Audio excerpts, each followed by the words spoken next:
అందరూ ఎలా ఉన్నారు? నిన్న మార్నింగ్ లంచ్ అయితే ప్రిపేర్ చేశానో లేదో అండి, గ్యాస్ అయితే అయిపోయింది. రీఫిల్ రేపు మార్నింగ్ తెచ్చిస్తానన్నాడు ఆయన. ఇంకా చేసేదేమీ లేక ఆఫ్టర్నూన్ లంచ్ అయితే ఎలాగో ఒకలాగా తినేసాము. నైట్ డిన్నర్లోకి ఏదో ఒకటి తినాలి కదా, ఏదో ఎందుకు చార్మినార్ హోటల్లో బిర్యానీ అయితే అద్దరిపోతుంది, వెళ్ళి పార్సల్ తీసుకుందాం అనేసాడు. మేమైతే చకచకా వెళ్ళి పార్సల్ అయితే తెచ్చేసాము. పార్సల్ తెచ్చి ఓపెన్ చేసి పోయగానే ఒక ప్యాకెటే అసలు ఇద్దరికి సరిపోతుందండి. మేము అనవసరంగా 2 ప్యాకెట్స్ తీసుకున్నాము, పిల్లలు కూడా ఉన్నారనేసి. క్వాంటిటీ అయితే చాలా ఎక్కువ ఇచ్చారనమాట, రైస్ ముక్కలు అన్నీ కలిపి.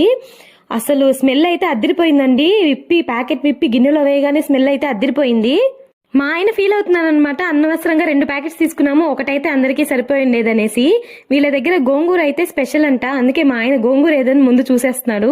మా ఆయనకి బిర్యానీలోకి గోంగూర కానీ ఆనియన్స్ కానీ ఉన్నాయంటే అసలు సూపర్గా తినేస్తాడనమాట. సరే ఫస్ట్ నేనే టేస్ట్ చేసి చెప్తానని చూస్తున్నాడు. ముక్కలు అయితే చాలా బాగా ఉడికాయంట రైస్లో.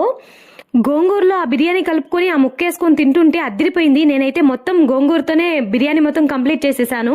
ఈ చార్మినార్ హోటల్ వచ్చి రైల్వే స్టేషన్కి ఆపోజిట్లోనే ఉంటుందండి. ఎవరైనా ట్రై చేయాలంటే ఖచ్చితంగా ట్రై చేయండి.